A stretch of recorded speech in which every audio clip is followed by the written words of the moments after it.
नमस्कार दोस्तों, बहुत बहुत स्वागत है अंकु एजुकेशन सेंटर में।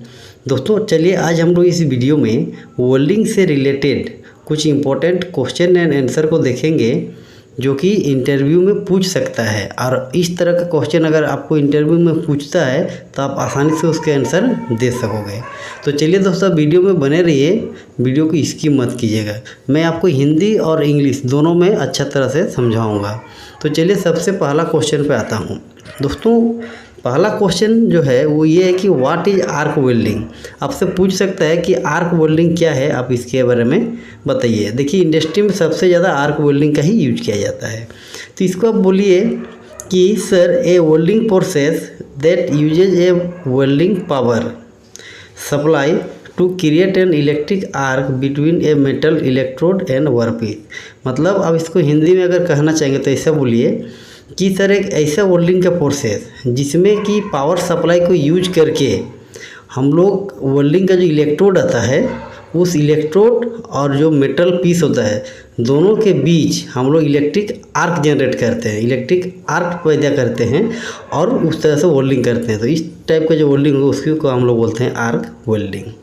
नेक्स्ट क्वेश्चन आपसे तुरंत पूछ सकता है what is the principle behind arc welding. कहेगा कि जो आर्क वेल्डिंग है तो उसके पीछे क्या प्रिंसिपल है आप बताइए। मतलब कि आर्क वेल्डिंग का जो सिद्धांत है माने किस तरह से वो वेल्डिंग होता है वो आपसे पूछ रहा है।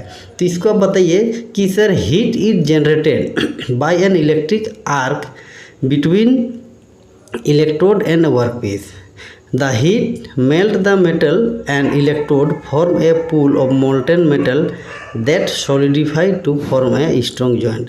उसको अब हिंदी में बोलिए कि सर जब हम लोग आर्क वेल्डिंग करते हैं तो हीट डेवलप होता है, हीट पैदा होता है और वो हीट क्या करता है कि इलेक्ट्रोड और वर्कपीस के बीच क्या करता है कि मेल्टिंग मतलब मेटल को मेल्ट करना चालू कर देता है, पिघलता है। जिसके कारण क्या होता है कि पिघला हुआ मेटल का एक वेल्डिंग पूल बनता है। मतलब जो पिघला हुआ मेटेरियल रहता है उसको वेल्डिंग पूल बोला जाता है। और क्या करता है कि वो धीरे धीरे जब ड्राई होता है तो वो सॉलिड हो जाता है और वो बहुत स्ट्रॉन्ग जॉइंट में कन्वर्ट हो जाता है। इस तरह से आप उसको बताइएगा। नेक्स्ट क्वेश्चन आपसे पूछ सकता है कि what are the different type of arc welding. बोलेगा कि आर्क वेल्डिंग का कितने टाइप होता है ये आप बताइए। तो देखिए आपको जो याद रहेगा बताइएगा, लेकिन फिर भी मैं आपको कुछ जो आर्क वेल्डिंग का टाइप है वो बता देता हूँ। पहला बोले कि सर TIG जिसको हम लोग GTAW भी बोलते हैं।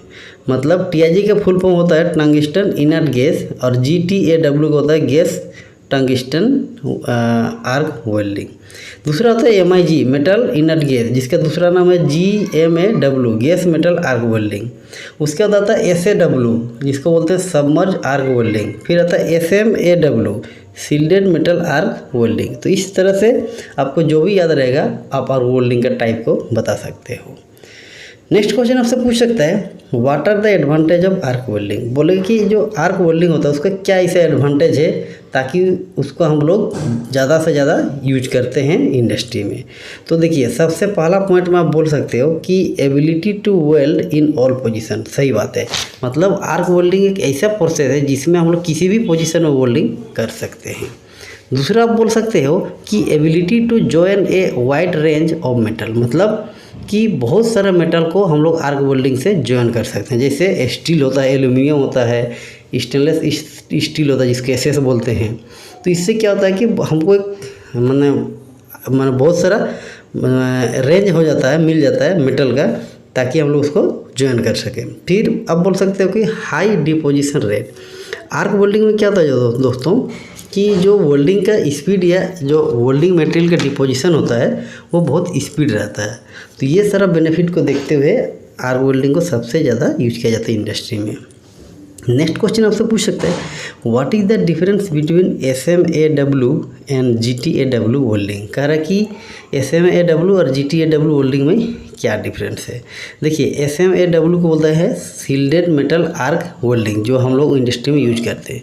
उसमें क्या होता है कि एक कंज्यूमेबल इलेक्ट्रोड होता है जिसको हम लोग वेल्डिंग रोड बोलते हैं, ठीक है। और उसके चारों ओर कोटेड मटेरियल रहता है जिसको हम लोग फ्लक्स मटेरियल बोलते हैं। यार इसमें क्या है कि अगर स्किल कम है बंदे का, मतलब वेल्डर का अगर स्किल कम है तब भी वो क्या कर सकता है कि वेल्डिंग कर सकता है। लेकिन जो GTAW होता है उसको गैस टंगस्टन आर्क वेल्डिंग बोलते हैं। उसमें क्या होता है कि एक टंगस्टन का नॉन कंज्यूमेबल इलेक्ट्रोड यूज होता है, मतलब वो इलेक्ट्रोड कंज्यूम नहीं होता है, और उसमें बाहर से फिलर मटेरियल का हम लोग यूज करते हैं। क्यों? क्योंकि वो सील्डिंग प्रोवाइड करता है, मतलब वो फ्लक्स मटेरियल का जैसा काम करता है, और इसमें ज़्यादा स्किल की ज़रूरत पड़ता है। मतलब जो वेल्डर रहेगा उसकी स्किल अच्छा रहेगा तभी वो GTAW मतलब गैस टंगस्टन आर्क वेल्डिंग को कर सकता है। यही दोनों में डिफरेंस है। नेक्स्ट क्वेश्चन आपसे पूछ सकता है what are the common application of arc welding. बोले कि आर्क वेल्डिंग का कॉमन एप्लीकेशन आप बताइए जो आपका इंडस्ट्री में या कहीं भी यूज होता है। तो पहले बोले कि सर कंस्ट्रक्शन लाइन में करते हैं, मैन्युफैक्चरिंग लाइन में भी होता है इसका यूज, शिप बिल्डिंग में होता है, रिपेयर एंड मेंटेनेंस में होता है, ठीक है। या आप बोल सकते हो कि जो मतलब बहुत सारा मेंटेनेंस टीम होता है जिसमें बहुत टाइप का स्टील को वेल्डिंग किया जाता है, उसमें यूज होता है, जैसे स्टील हुआ, एल्यूमिनियम हुआ, स्टेनलेस स्टील हुआ, इस तरह से। नेक्स्ट क्वेश्चन आपसे पूछ सकता है कि what are the safety precaution to be taken while performing arc welding. बोले कि जब आप आर्क वेल्डिंग करोगे तो आप कौन कौन सा सेफ्टी लोगे, ये आप बताइए। तो देखिए सबसे पहला है कि आप PP को मेंटेन करो, मतलब पर्सनल प्रोटेक्टिव जो इक्विपमेंट होता है उसको आप पहनोगे, जैसे हैंड ग्लोव्स हो गया, ठीक है, एप्रोन हो गया, लेग गार्ड हो गया, गूगल्स आप बोल सकते हो, या आप बोल सकते हो कि वेल्डिंग हेलमेट, ये सारा चीज़ जो है ना आपको लेना पड़ेगा। फिर आप बोल सकते हो इंश्योर प्रॉपर वेंटिलेशन, जहाँ पे आप वेल्डिंग करोगे वहाँ पे वेंटिलेशन प्रॉपर होना चाहिए, नहीं तो क्या होता है कि वहाँ जो फ्यूम्स जनरेट होता है वेल्डिंग के टाइम वो वेल्डर को हानि पहुँचा सकता है। फिर आप बोल सकते हो कि ensure the work are free from flammable material, मतलब जहाँ पे आप वेल्डिंग का काम करोगे वहाँ पे कोई फ्लेमेबल मटेरियल नहीं होना चाहिए, जलने वाला मटेरियल नहीं होना चाहिए। ये सारा चीज़ आपको देख के ही मतलब सेफ्टी लेके ही वेल्डिंग करना चाहिए। नेक्स्ट क्वेश्चन आपसे पूछ सकते हैं कि what is the process of setting up an arc welding machine. बोले कि एक आर्क वेल्डिंग मशीन को आप कैसे सेटिंग करोगे या कैसे उसको यूज करोगे ये बताइए, आपसे पूछ रहा है। तो देखिए सबसे पहला बोले कि सर करेक्ट इलेक्ट्रोड हम यूज करेंगे, जो सही इलेक्ट्रोड होगा उसी को यूज करेंगे। दूसरा करेक्ट वेल्डिंग करेंट, उसमें कितना करंट लगेगा उसका सिलेक्शन करेंगे। फिर करेक्ट सील्डिंग गैस, अगर आप टंगस्टन इनर्ट गैस वाला वेल्डिंग कर रहे हैं TIG MIG, तो उसमें क्या होता है कि सील्डिंग गैस का यूज किया जाता है आर्गन, तो सही आपको सील्डिंग गैस यूज करना पड़ेगा। फिर आप बोल सकते हो कि sure the work piece is properly position and clamp, मतलब आपका जो वर्क पीस है वो सही से क्लैम्प हुआ है या पोजीशन हुआ है कि नहीं, ये आपको देखना है। नेक्स्ट क्वेश्चन आपसे पूछ सकता है कि how does the choice of electrode affect the quality of the weld.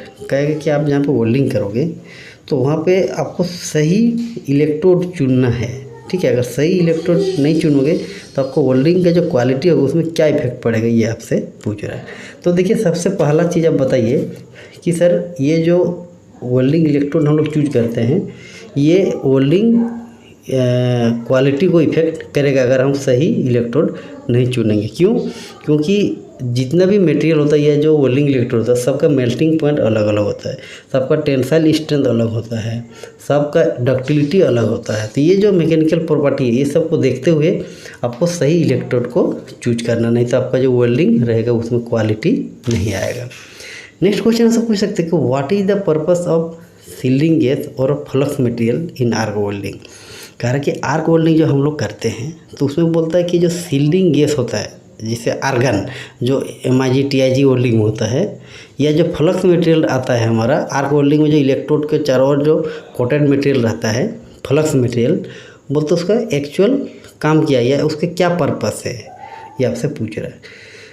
तो इसका बोलिए कि sir to protect the weld from atmosphere contamination. कहने का मतलब कि अगर हम फ्लक्स मटेरियल या सील्डिंग गैस यूज नहीं करेंगे तो क्या होगा कि एटमॉस्फेरिक जो कंटामिनेशन होता है या गैसेस रहता है वो क्या करता है वेल्डिंग का जो जॉइंट है उसको वो मतलब वीक कर देता है, या तो उसमें क्रैक आएगा या तो पोरोसिटी आएगा। तो ये सबसे बचने के लिए उसमें फ्लक्स मटेरियल का यूज किया जाता है। नेक्स्ट क्वेश्चन आपसे पूछ सकते हैं कि what are the factor that influence the penetration of a arc welding कह रहा है कि किसी भी आर्क वेल्डिंग में जब पेनिट्रेशन होता है, ठीक है, तो उसमें कौन कौन सा फैक्टर इन्फ्लुएंस है ये आप से पूछ रहा, बताइए। पेनिट्रेशन का मतलब होता है कि कितना अंदर तक आपको वेल्डिंग हो रहा है, मतलब एक साइड से अगर आप वेल्डिंग करें तो उसको अपोजिट साइड में कितना अंदर तक आपका जो वेल्डिंग पूल है वो बन रहा है, यही पेनिट्रेशन होता है। तो देखिए सबसे पहला फैक्टर होता है वेल्डिंग करंट। अगर आप करंट कम लीजिएगा तो पेनिट्रेशन नहीं होगा, करंट ज़्यादा लीजिएगा तो आपको वेल्डिंग सही नहीं होगा, आपको सही करंट लेना पड़ेगा। उसके बाद होता है इलेक्ट्रोड साइज। इलेक्ट्रोड का साइज भी डिपेंड करता है, ठीक है, मतलब इलेक्ट्रोड का जो साइज है, कोई मोटा रहता है, पतला रहता है, आपको उसके हिसाब से भी देखना पड़ेगा। फिर आता है इलेक्ट्रोड कॉम्पोजिशन। आप जो इलेक्ट्रोड यूज कर रहे हैं वो मतलब किस कॉम्पोजिशन का बना हुआ, उसमें कौन सा मटेरियल का वो बना हुआ वो भी है। उसके बाद सील्डिंग गैस, आप जो गैस यूज कर रहे हैं उस पर भी डिपेंड करता है पेनिट्रेशन आपका कैसे होगा। फिर आता है वेल्डिंग स्पीड। वेल्डिंग की स्पीड भी आप डिपेंड करता है कि पेनिट्रेशन कैसा होगा। बहुत फास्ट होगा तो भी दिक्कत है, बहुत स्लो होगा तो भी दिक्कत है, आपको सही स्पीड में वेल्डिंग करना पड़ेगा, ये आप बता सकते हो।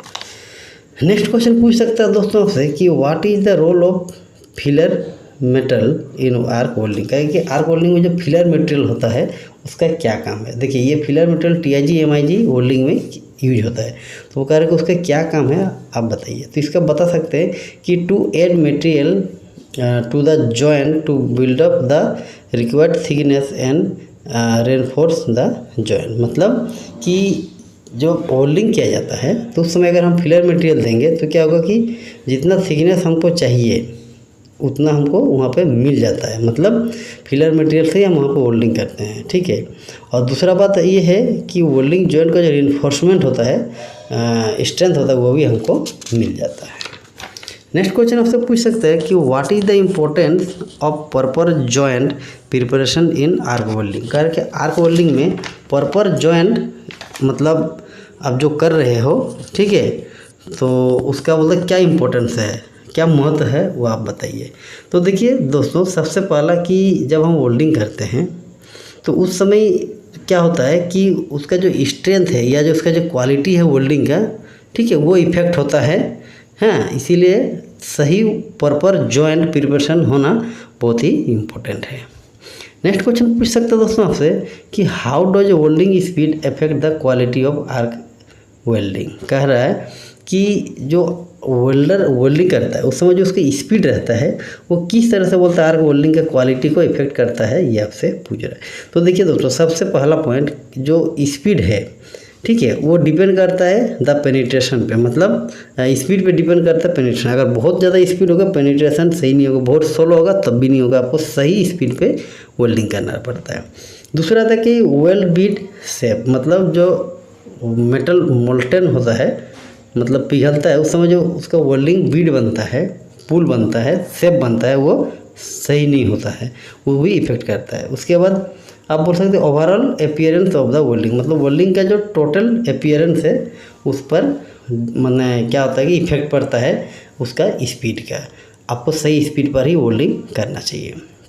नेक्स्ट क्वेश्चन आपसे पूछ सकता है what is the difference between DC and AC welding current. कहेगा कि DC और AC वेल्डिंग करेंट में क्या डिफरेंस है ये आप बताइए।